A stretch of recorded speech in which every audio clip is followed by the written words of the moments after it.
Hi, I'm Mary Lou Cheatham from the north side of Hot Coffee. That's in Mississippi. We call it Mississippi. I grew up in South Mississippi in a more primitive time.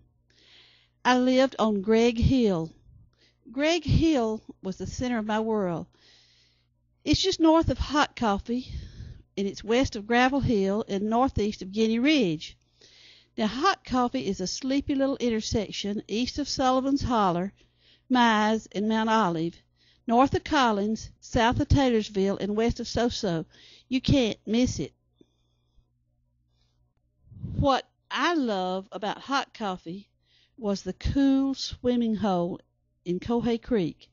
Cohey Creek was just north of Hot Coffee. There was a steep bluff, and down at the creek there was a beautiful white sandbar. It was our own little beach. We used to go there in the hot summer and take watermelons. My dad grew the best watermelons I've ever tasted. We used to take them to the creek and use them for water toys. The watermelons would cool off while we were swimming, and so would we. Then after a swim we ate the watermelons. I can remember how hungry I used to be after a good swim. When we finished eating all the watermelon we could hold, my mother sliced the rinds to make preserves. The stuff Mother made was better than stuff people bought because it always had her love in it. Mama made everything. I remember when I was a little kid, I didn't have my bathing suit yet one summer because it was the beginning of the season and she had not bought me one. She was probably waiting for the hens to lay enough eggs so she could take the egg money to the store and cash it in so she could get me a new suit. Well, that day there was a surprise visit. We had some unexpected visitors, and a trip to the swimming hole materialized. She just got busy and made me a bathing suit very quickly out of my brother John's Marine uniform he wore at Iwo Jima. I didn't tell Jane Riley this part of the story because she'd make something of it, but it was the prettiest bathing suit I ever saw. It was dark green, and it had orange and yellow rickrack on it, and she put the moon and the stars on it. Now, my cousin Jane Riley has collected our stories and recipes, and she wrote them in a book for me. It's called Flavored with Love, Mary Lou's Family and Friends Can Cook. She makes fun of me and the rest of us in there. She's a very nosy woman. I never told her the story I'm getting ready to tell you. Before I tell you that other story, I want to tell you something that my brother Tom shared with me. This is about Independence Day and our father, Robert. He said, each year when the 4th comes around, it reminds me of my fondest teenage memories. This is what he told me.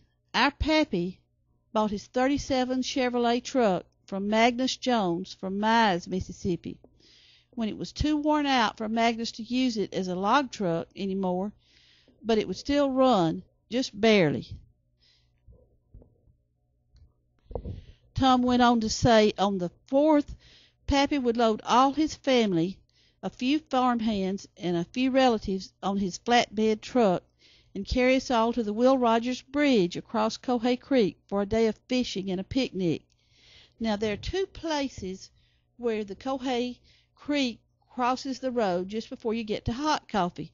One of them is the swimming hole, and one of them is the fishing hole. Right now we're talking about the fishing hole. We all had fun fighting the mosquitoes. We call them skeeters, and moccasins. Now, those are water moccasin snakes. They're ferocious, fat black snakes. They are really dangerous snakes. Even if we didn't catch any fish, we had fun. I always remember the smile on Pappy's face when he was very proud of himself for his accomplishments at entertaining us all in such a grand fashion. I used to pity anyone who didn't grow up near Hot Coffee. Let's go back to that story I was going to tell you. When I was a little girl, nobody would come to our door and knock. We lived way out in the country, there on Gregg Hill. We used to say we lived in the sticks. We lived so far out in the country that people didn't knock on the door when they came calling, unless, of course, it was some traveling salesman dressed up in a suit. Our neighbors walked everywhere they went. They didn't have a car, and they would walk up to our house and stop near the front porch. They'd stand there in the yard and yell, "Mr. Robert," or "Miss Myrtle." That way the dogs wouldn't bark. We always had 2 or 3 hound dogs, and they slept under the house when they weren't down in the holler catching rabbits for dinner. Our old house was sitting up on pier and beam, but it didn't have skirting. Now that I think about it, it looked naked. If someone walked up and knocked on the door, there was a strong possibility that those dogs would go up and tear the knocker's overalls off, or Sunday suit, as the case might have been. Then Pappy would come out scolding. If he didn't like the visitor, he would scold extra gruff. That way he could ventilate his feelings about not being so glad to see the person at the door. Then he would smile and say, "Excuse me for talking like that. I had to talk rough to call off them dogs. Now what can I do for you?" When I was about 5 years old, I wanted somebody to come to the door and knock the way city people did when I visited cousins in Laurel and Jackson. I would rehearse the way I'd open the door in the proper fashion and say, "Please come in." Finally, one day, there was a knock at the door. I was so excited, I ran to the door, flung it open, and said, "Come in."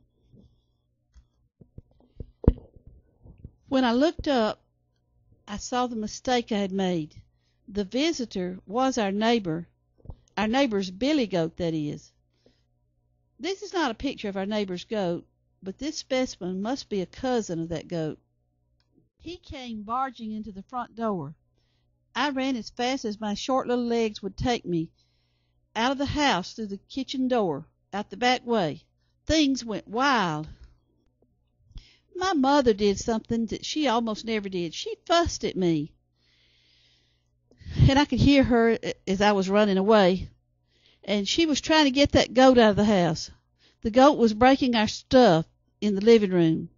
Vases were shattered and pieces were flying everywhere. The lampshade ended up on the goat's head, and there were lamps flying everywhere, and hooves were clattering and sliding on the living room linoleum rug. The furniture was being rearranged. He was just pushing the coffee table here and there, and he got into the ashes in the fireplace, and then he jumped across the blue striped couch. At that point, Mama just gave up. Everything was wrecked, and she ran out the back door to find me because I was in full flight. She knew I was in a blind panic because I was scared to death. She hardly ever fussed at me, but this time I knew I was in a heap of trouble. She had no idea how far I would run or when she would see me again, so she just gave up on her wrecked living room and took out after me. The goat ran out the back door and down the kitchen door steps. He started chasing her. Goats can really put a hurt on you. They can butt you with their horns. She had to do some fast dodging. Flavored with Love, Mary Lou's Family and Friends Can Cook is full of stories about the cooks and by the cooks. All of the people in the book are my friends and family. Most of the people are real. All the stories are true, and the recipes are told just the way the people talk. There's Willeen and Walt's watermelon pie. And there's Ruth's cornbread salad. I love her cornbread salad. I could eat that 3 times a day. Myrtle's molasses tea cakes are in there, and they were very popular with all my cousins. And there's my big orange cake. It is so good. You're going to love this food. The cookbook has a whole lot of love poured into it on every page, in every recipe, and in every story. One thing that makes my family and friends special is their ability to laugh at themselves. Go to Amazon.com and get your copy of Flavored with Love today. It's a reader and a cookbook. Imagine your mouth full of this delicious food.